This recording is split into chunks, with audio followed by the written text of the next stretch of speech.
And thank you for inviting me to be part of this marvelous worship service. As Freddie said, I am going to share with you about how I became a Christian in the country of Iraq. And it really feels very appropriate because the Middle East is back on the news again with Iran and with Iraq, especially the attempted assassination of the Prime Minister of Iraq just 2 days ago, and Afghanistan to be added to the mix. I actually was born in the wonderful biblical city of Nineveh. I am the product of Jonah. So if you have any doubt about Jonah, just look at me, and all doubts will be removed. Does anybody know where Nineveh is?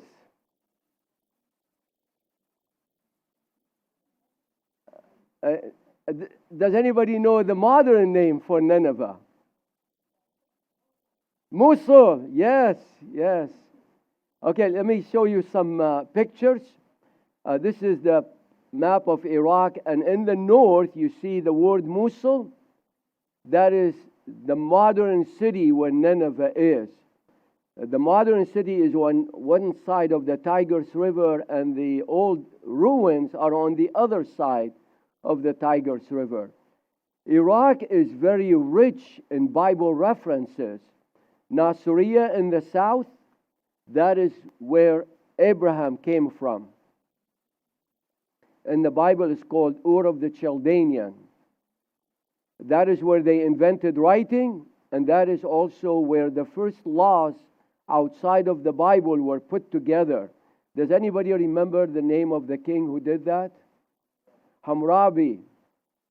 And right in the middle, where you see Baghdad, if you go about 65 miles to the west, that's where Babylon still is. Next slide.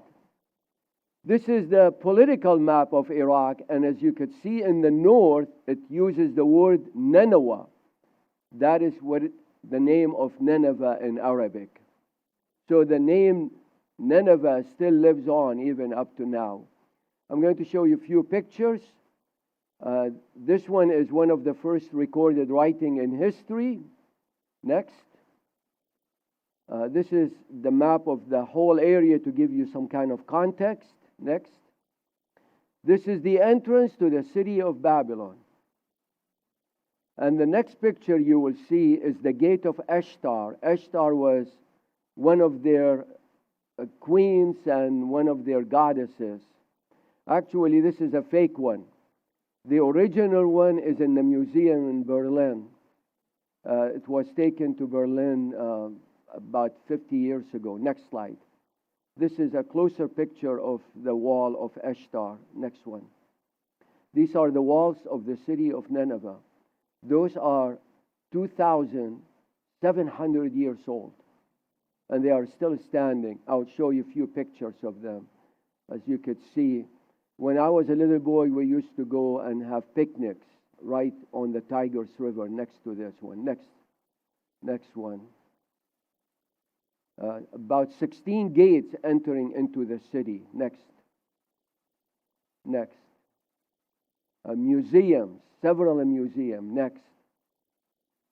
This is the wall on the south side of the city of Nineveh. Next. This Nineveh, the way it used to look like at the time of Jonah. Next. This is Ashur-Panipal, one of the greatest kings they had. His contribution to the world is the library system. He was a lover of poetry, so he collected artifacts from all over the world, and that was the first library. He also invented the canal system. Next. All of this was destroyed by ISIS. They didn't leave anything about 5 years ago. Next. Jonah came from Joppa to go to Nineveh. Next slide. He ended up going to Tarshish. But still God found him and sent him back to Nineveh. Next. This is the grave of Jonah.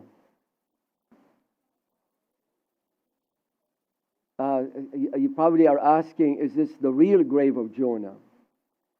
Well, I have to be fair and tell you there are two graves for Jonah in the world. But being the objective person that I am, I believe this is the correct one. Next one. The grave of Jonah used to be an Orthodox church. And then it became a mosque. It became a museum. But no more. It was destroyed by ISIS. Next slide. It was burned to the ground, unfortunately. Next slide. When ISIS entered into the city, there were 35,000 Christians. And they put the letter N, that's N in Arabic, on the homes of all of them and gave them two options: either convert or leave the city. All of them left except for 9 people who converted, which really should be an inspiration to all of us to stay faithful to God. Next. There is 40 million people who live in Iraq. Only 500,000 Christians. And this is an Orthodox church. Next. And this is the Seventh-day Adventist church. One Seventh-day Adventist church in a country of 40 million. Next slide. The church was bombed 8 times. So now they have the deacons protecting it. And you thought being a deacon was a hard job. Imagine being a deacon in Iraq.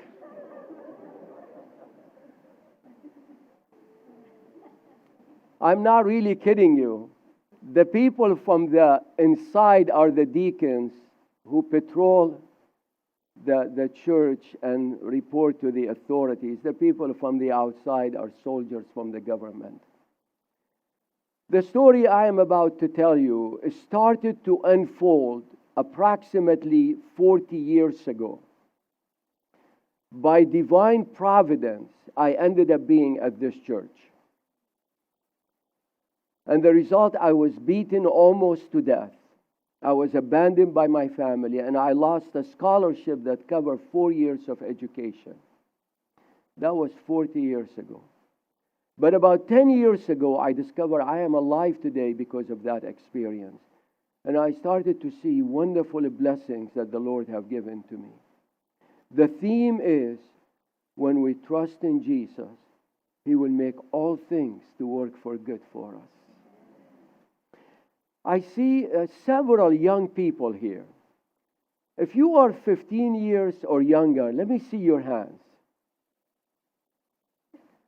And half of the choir is less than 15 or less.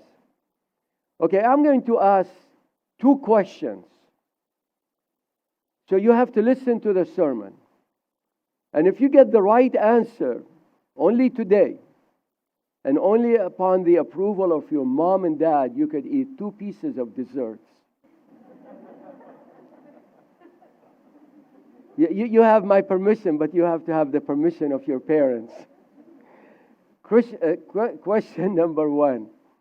Why it is so difficult to be a Christian in the Middle East? Why it is so difficult to be a Christian in the Middle East? And I will give you the answer in the sermon. And the second question, what happened to my mom? Let's pray. Our Father in heaven, I just want to lift you up, to exalt you, to honor you. And Lord, whether people are here or online or on social media, I just pray that what we hear today will elevate us into higher ground spiritually. Lord, I pray that at the end people will stand in awe and amazement of the wonderful God that you are, great and awesome and majestic. And Lord, as we see how you work in the life of one individual, that's really the way you work in all of our lives. Thank you, Lord, for being here. In Jesus' name, amen. When I was a young man going to high school, I wanted to be a professional soccer player. And my idol in life was Pelé. How many of you remember that name? Look at that. So many older people we have over here. That's the name from the 70s. Well, I didn't make it, obviously. But on a Friday afternoon, I invited my cousin to come over to my house so we could practice soccer. My cousin was a weird individual. He was the only person in the whole country that did not like soccer. So I know there was something wrong with him. So we played for 20 minutes, and then he said, "I'm done. I don't like this." I felt an obligation toward him. I said, "What do you want to do?" He said, "Well, we are new to the city of Baghdad. Here's what happened. My dad was a big businessman who moved all of his businesses from Nineveh to Baghdad. And many of my cousins and uncles who work with him moved with us. So my cousin suggested we go and explore the city of Baghdad. And by divine appointment, we ended up being at the church you saw here on the screen. In Iraq, you cannot have any form of evangelism. No public evangelism, no personal evangelism. But the pastor of this church was creative. So he decided to show a movie about the life of Christ. And he had an advertisement this big, posted to the gate of the church. If it was any bigger than this, he would have been arrested and put in jail. But he was praying that somebody will see the ad and will go in and watch the movie. My cousin saw the ad. And he looked at me and he said, "We don't have anything to do. Let's go in and watch the movie. Maybe we will learn something in you." And we went into the church, and the church was more like this here or like that. And for the first time in my life, I saw Jesus on the screen. And I fell in love with him. It was an exhilarating experience. I saw his teaching, his miracles, and I was amazed. I was moved. And then I saw his death and the power of his resurrection. I stood up. I felt his love to the depth of my being. And I was moved to go to the pastor at the end of the movie and ask him if I could learn more about Jesus. Later on, I learned that this pastor was at that church for 20 years. But I was the first Bible study he ever have had from outside of the church. Imagine 20 years of discouragement. I made his career for him. He will never forget me. And I had a wonderful time learning about Jesus. Every Tuesday, I will take the bus and go to the Adventist church and learn about Jesus and the other major characters of the Bible, like all the way to Moses and David and Paul. But one day, I went to the church and we did not have a Bible study. He said, "You have been coming here for a while. It's time for you to make a decision for Jesus." That was hard for me because I grew up in a culture where if you change your faith, they kill you. They persecute you. They ostracize you. They shun you. And I didn't want any of that stuff to happen to me. So I quit the Bible study.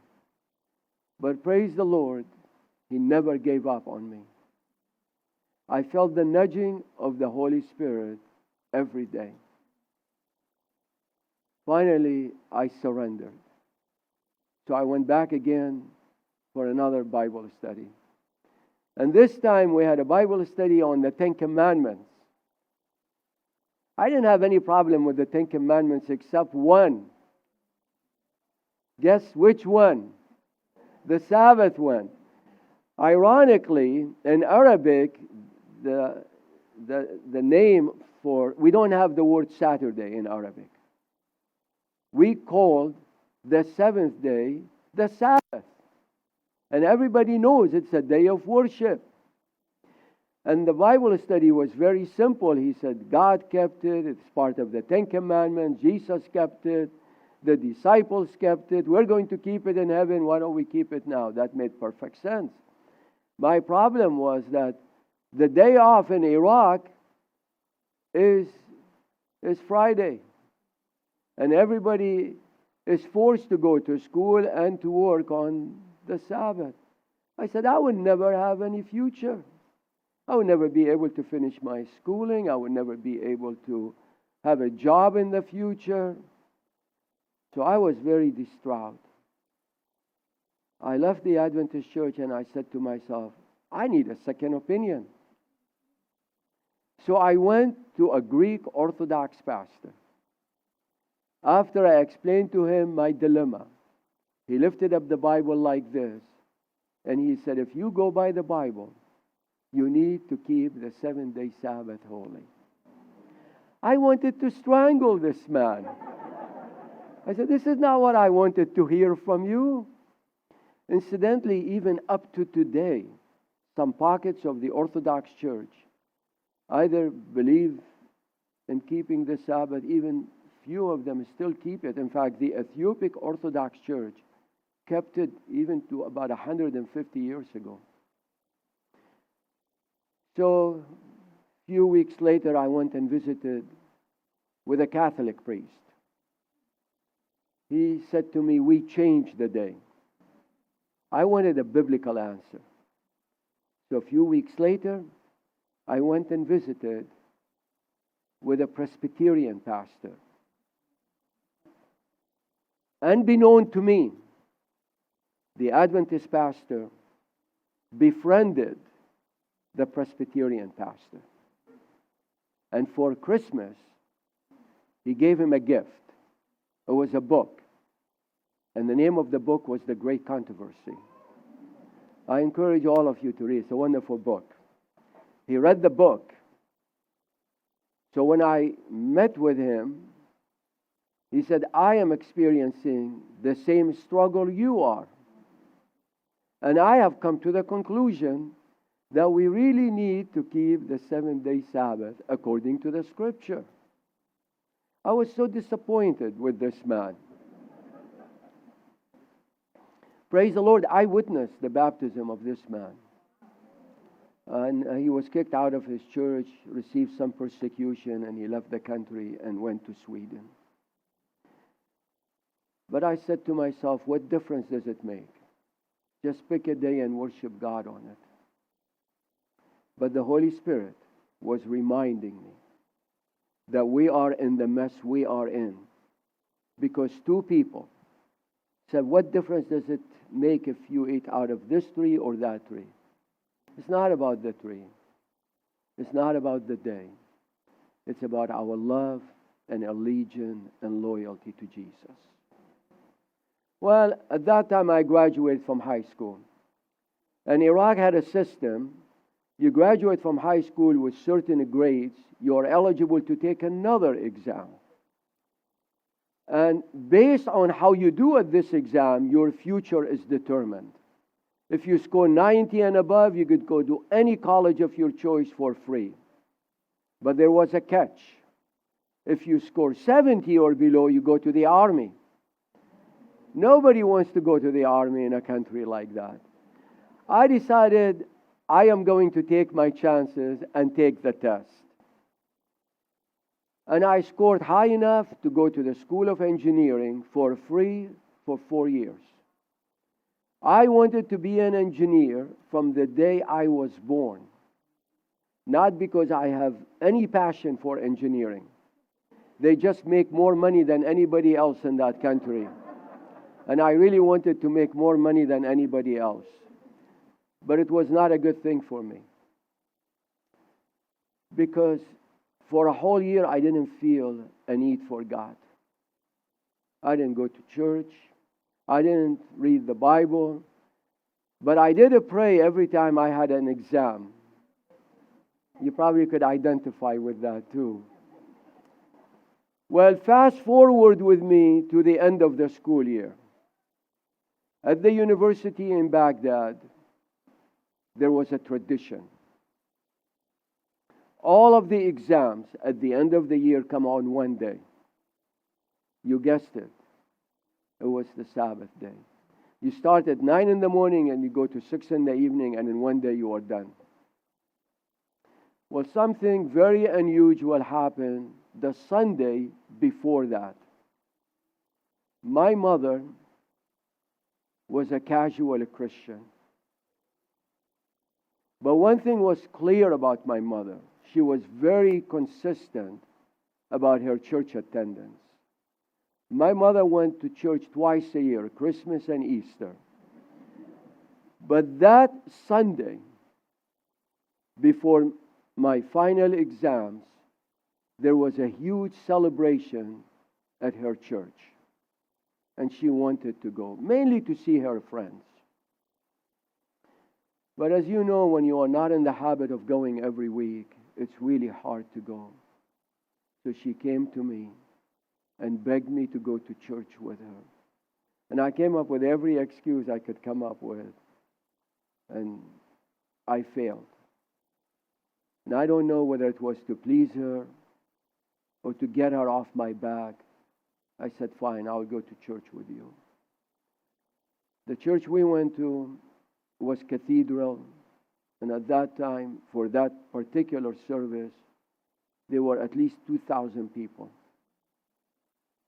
And we sat in the back. The place was jam-packed. And the pastor came at the end of a ritual of about an hour, and he stood in front of the congregation. And he said, my heart is troubled. He said, something happened to me last night that never have happened to me before. He said, the Lord woke me up in the middle of the night and gave me a new message to give to you. He said, this new message is on martyrdom, which is dying for Jesus. He said, I don't know why, but I have to do what God asked me to do. For somebody like me who have not been to church for a whole year, this is the last thing I want to hear anything about. Dying. I mean, I want to live. I want to have a great life, not to die. But that sermon that day changed my life forever. I'd like you to open your Bibles with me to Matthew chapter 19. It's really a question that Peter asked, but in reality, it's a question all of you have asked, one way or another. It's a question about what will happen to me if I follow Jesus.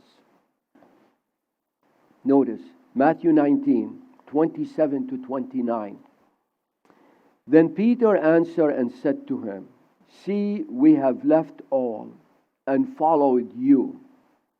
Therefore, what shall we have? Well, we are following you. What will be the rewards? What will be the consequences? So Jesus said to them, assuredly I say to you that in the regeneration, when the Son of Man sits on the throne of his glory, you who have followed me will also sit on the 12 thrones, judging the 12 tribes of Israel. But this is really the main text that changed my life. And everyone who has left houses, Jesus is saying, sometimes if you want to follow me, you need to leave your house behind you. It gets even deeper than that. You have to leave your brothers, your sisters, your father, your mother, your wife, your husband, your children, your lands, your bank accounts, your cars, your homes, for my name's sake, shall receive 100-fold and inherit eternal life. And this is how the sermon went. He said, out of love for us, Jesus left heaven, became one of us, and went all the way to the cross and died for us. Shouldn't we, out of love for him, do the same?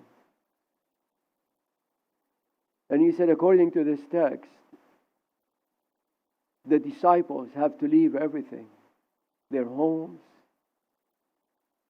their moms and dads, to follow Jesus. They are our example. We need to do the same.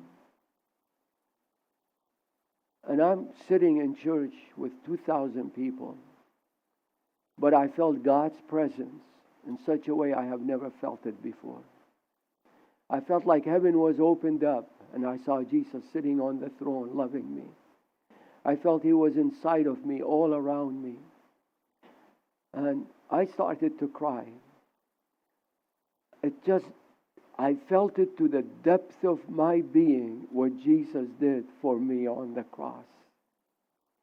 I was the one who was supposed to die, but He took my place and died for me. And I said, this is it. It doesn't matter what will happen to me. I have to follow Jesus. The worship service was over. I looked at my mom and I said, Mom, you could stay and visit with your friends. I'll see you at home. So I left. And I started roaming on the streets of Baghdad, filled with fear of what will happen to me if I follow Jesus. I had all kind of negative feelings, all kind of negative consequences of what will happen to me. 5 hours later, I ended up being at the home of the Seventh-day Adventist pastor. I told him about the sermon I heard at the Orthodox Church. I told him about my decision to follow Jesus. But I said, I am filled with fear.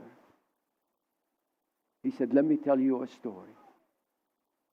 He told me a story that happened 65 miles from my home in Baghdad.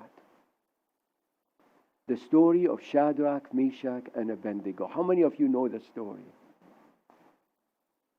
Well, the king, Nebuchadnezzar, who was the strongest, most powerful monarch at that time, built a statue. And he said to his subject, when you hear the music, you bow down and worship me. And everybody did, except for 3 people. They stood out. Everybody could see them.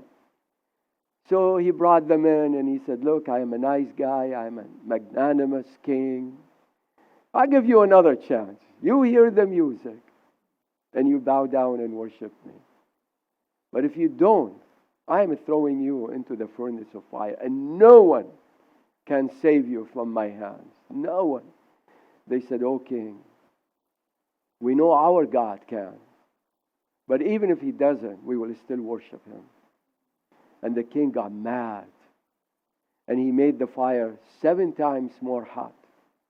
And then they threw them into the fire. And here is the insight that the pastor shared with me that I will remember the rest of my life. He said those 3 friends prayed that God will deliver them from the fire. But God, in His infinite wisdom, decided to deliver them in the fire. Sometimes God delivers you from the fire, but sometimes God delivers you in the fire. He said, think about it, because God delivered them in the fire. They had the greatest worship experience of their lives. Because right there in the fire, Jesus showed up. And they walked with Him. And they worshiped Him. Imagine 4 people walking in the fire. And one of them looks like the Son of God. He said, because God decided to deliver them in the fire, they experienced the power of God. The Bible tells us the people who threw them into the fire got evaporated from the intensity of the heat. Nothing happened to them. The Bible says not even the smell of smoke was on them. And because God delivered them in the fire, they became an inspiration to all of us. I do not know, nobody except God knows How many times this story have been told to encourage the faith of the faithful. And then the pastor looked at me and he said, look, you are focusing too much on your problems. You need to focus on the greatness of our God. And if he was able to save 3 people from the fire, he will be able to save you too. And he said, God is speaking to you today. You need to respond. I said, I want to. Well, he said, pray after me and give your heart to Jesus. So I prayed and I gave my heart to Jesus. A decision I never, ever have regretted. It's the best decision I ever made in my life. As I was leaving, he said to me, I'm going to get the whole church to pray for you, that God will deliver you from the fire, but be prepared to go into the fire. Next Sabbath came. Exams start at 9. Baptism is scheduled for 11:30. I woke up at 5 o'clock in the morning and I heard a voice saying, look, you have broken thousands of Sabbaths before. One more is not going to make much difference. But then I heard the voice of God say, it's not about the Sabbath. It's about me. How much you love me. How much you trust in me. And then I heard the other voice saying, you do not want to lose a whole year just because of a few hours. And then I heard the voice of God saying, it's not about a year, it's about eternity. What we deal with have eternal values and consequences. And then I heard the other voice saying, just go do it, God will understand. And I heard the voice of God saying, just trust in me. That's one of the hardest things we do. I struggled all the way from 5 to 11 between these two voices, and finally God gave me the victory. And I decided I would follow him no matter what. So I just got out of bed and ran to the church. By the time I arrived, the worship service was over, but most of the people were still out in the foyer, so they brought them in, and we had the baptism. I gained Jesus, but I lost the year.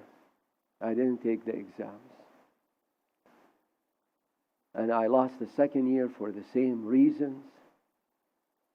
And I was kicked out of the university. They thought I was too dumb to spend any more money on. When my dad saw all of this happening to me, he got mad, furious. So he brought 100 people into our living room in Baghdad, a large room, probably all the way like this, first pews. I was standing here right in the middle, and all of those people who would never have come if I was a criminal or on the drugs, but they all came to talk me out of being faithful to God. And when my dad saw that I was not going to change my mind, he took off his shoes and he threw them on me, which in the Middle East represent inflicting shame on that individual. If you remember many years ago when President Bush went to Iraq, they did the same thing. So that gave permission to one of my brothers and one of my cousins. They lifted me up by my shoulders and the rest started beating on me. I was like the ultimate source of shame for the family. They kept doing that till I became unconscious. I was bleeding and they thought I was dead and they threw me out on the street. It was like the final act of cleansing ceremony. But God had a purpose for my life. He spared my life. A few hours later, I came back to consciousness. I looked up into the skies and I said, Lord, since I decided to follow you, I lost everything. My family, my school, my scholarship. He said, maybe, but now you got me. And Paul said, if we have Jesus, that's all what we need in life. And then I said, Lord, I feel like the whole world is against me, even my family. He said, maybe, but I am for you. And if God is for us, it doesn't matter who is against us. Well, in the church in Baghdad, at that time, there were about 200 people. And in that mix, there was a young couple, a newlywed in their late 20s, who took an interest in me. Every time I went to church, they would come and talk to me, pray with me, take me over to their house for dinner. So I went to their home and they took me in, and they were wonderful people. They taught me how to worship God, how to read the Bible, how to pray. And every night we read promises from the Bible. There was one promise we read every night. We repeated this every night for several months. Romans 8:28. I'm sure all of you know this. It was the number 2 most cited verse among Christians last year. Number 1, fear not, in Isaiah 41. Romans 8:28.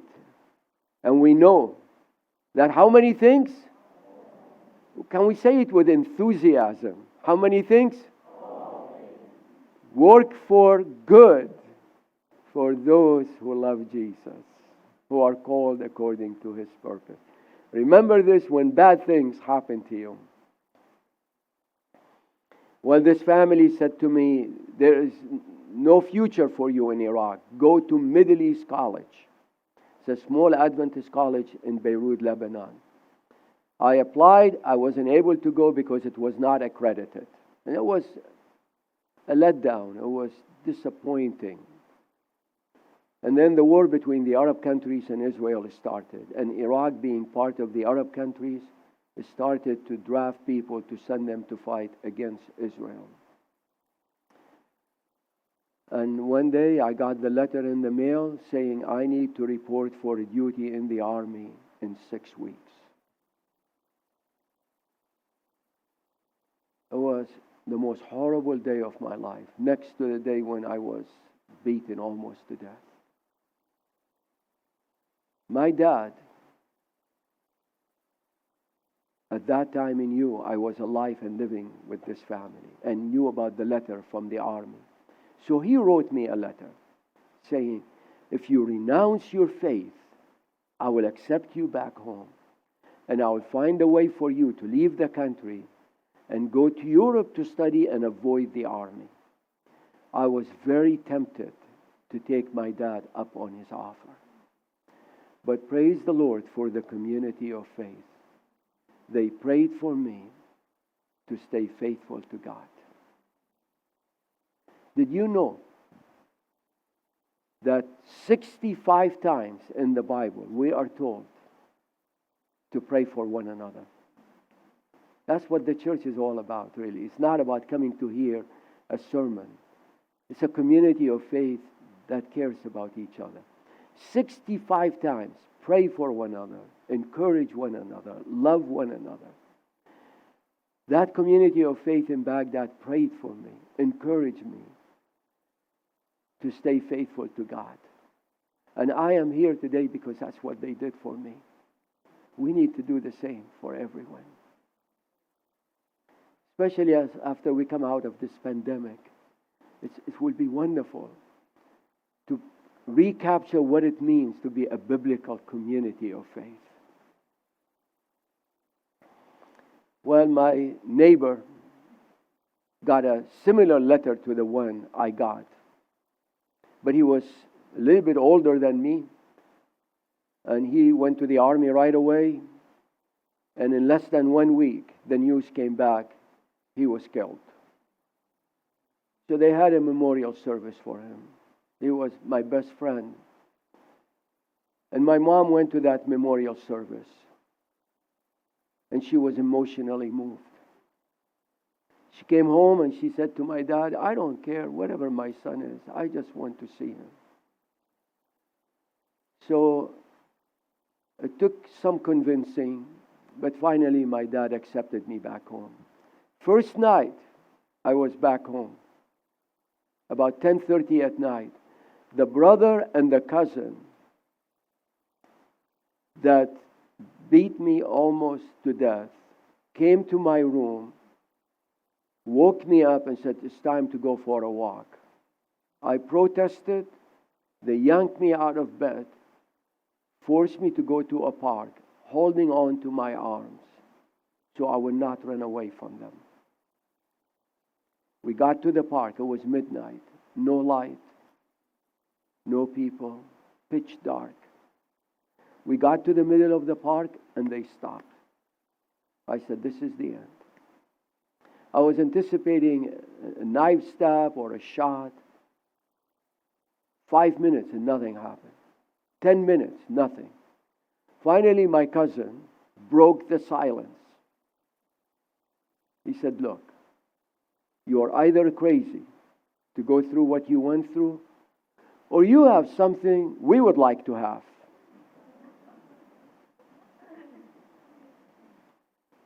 So that gave me the opportunity of sharing my faith with my brother and with my cousin. We were there till 6 in the morning. At 6 in the morning, my brother gave his heart to Jesus. My brother was so excited about finding Jesus, he went home and led his family to Christ. And then later on, he led my other brother and his family to Christ. And my cousin became the pastor of the Seventh-day Adventist Church in Baghdad, Iraq. We do have a God who makes all things to work for good for those who love Him. I have been praying for my two brothers to come over here because of the dire circumstances that they face over there. And about 4 years ago, in October, I met my brother after not meeting him for 30 plus years at the airport in Kalamazoo, Michigan. We have a God who really answers our prayers. We do.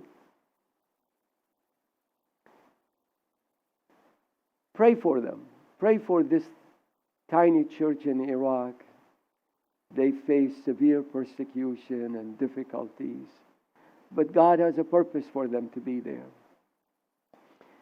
Well, the family I was staying with, they said, we still have to solve the problem of the army. If you go to study, you could avoid going to the army. And listen to this. They said for 40 years, the church in Baghdad have been trying to get Middle East College to be accredited, and they failed. They tried bribery, connection, influence. Nothing worked. So somebody said, why don't we try prayer? Not that they didn't pray before, but this time they wanted to pray like their life depends on it. So about 50 people went into the basement of the Adventist church in Baghdad, Iraq, on a Friday afternoon, and they stayed there till Sunday afternoon.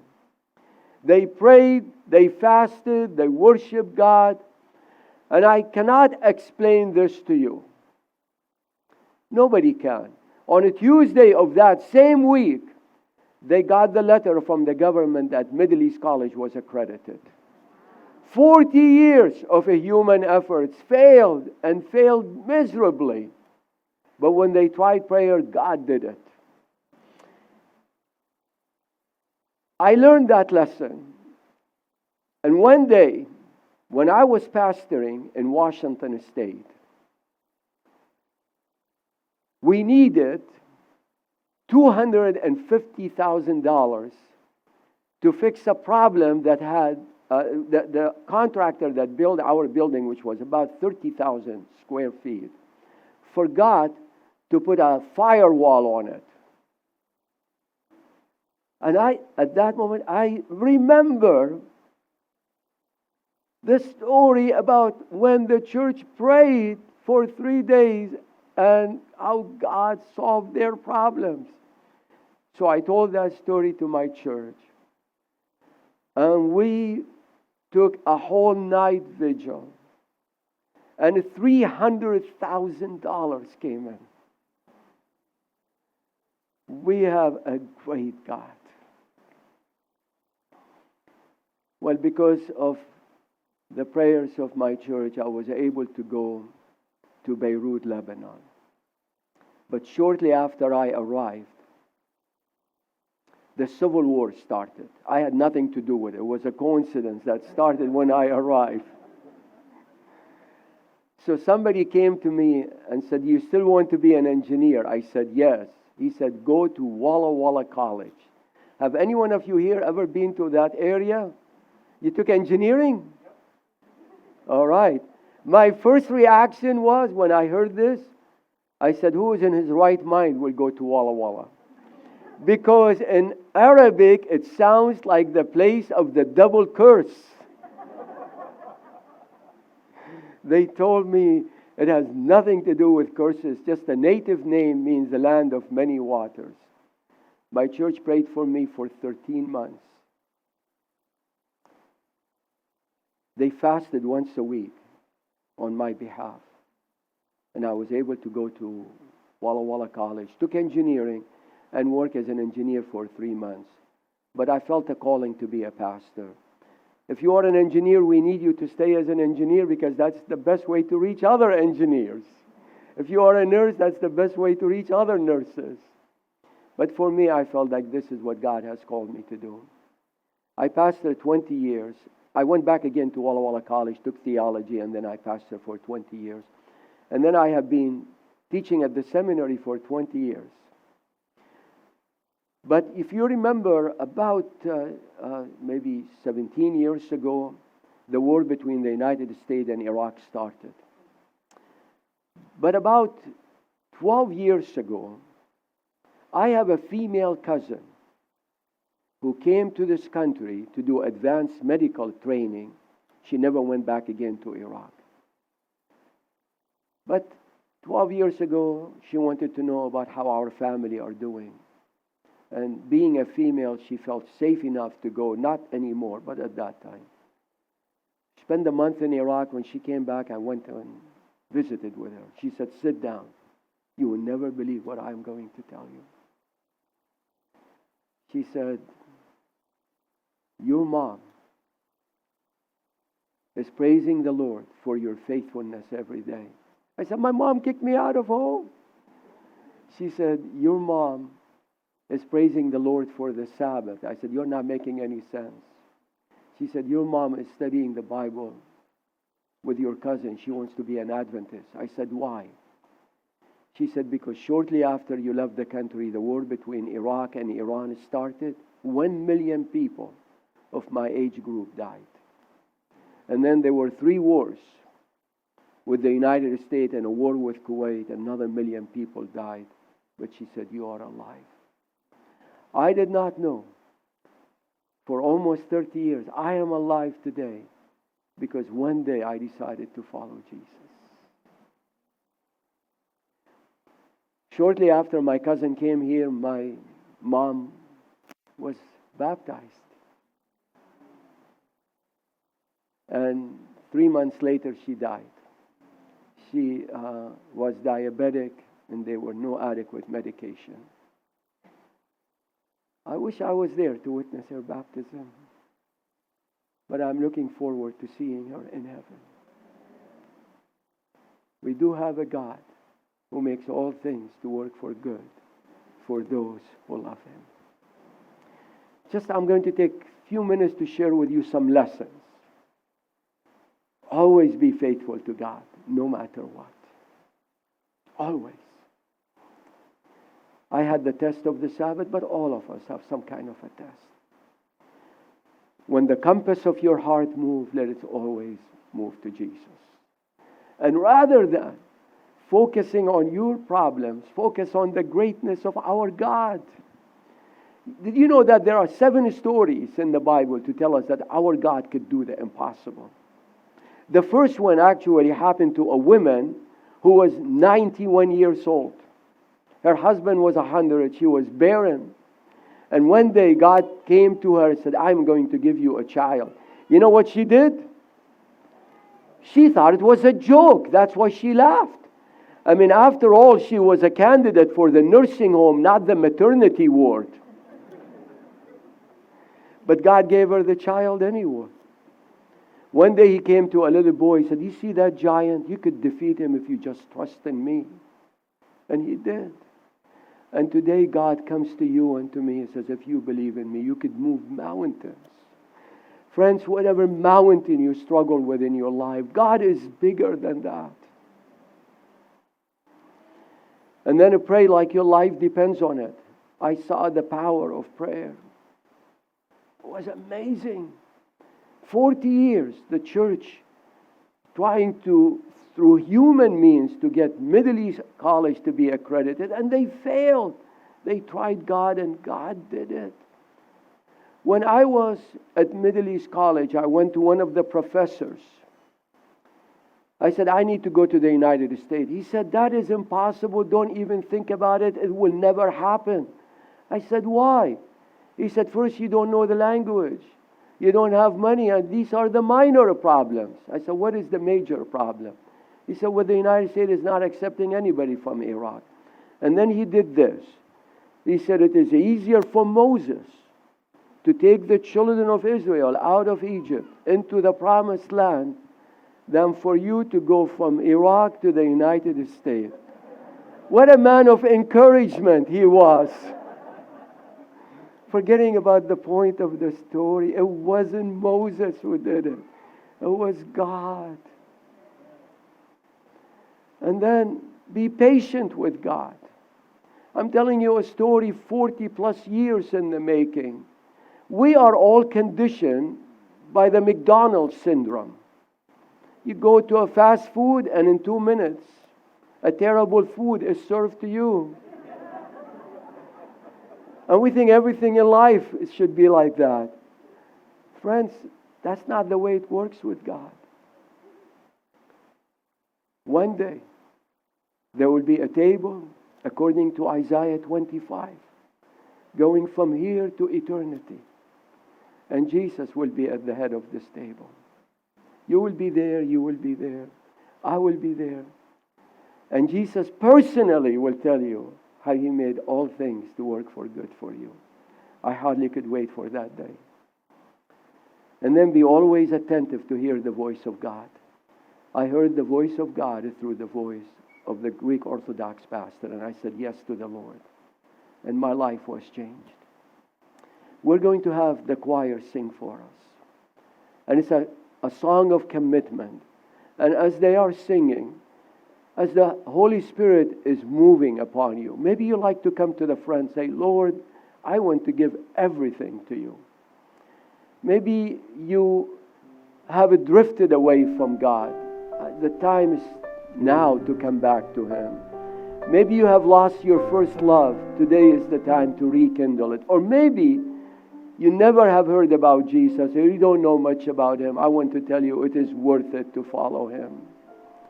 So as the choir is singing, as the Holy Spirit is moving upon you, maybe you want to stand up, maybe you want to come to the front, maybe you want to kneel down, maybe you want to raise your hand. In one way or another, just show your love and appreciation to Jesus. Father in heaven, today we surrender everything to you.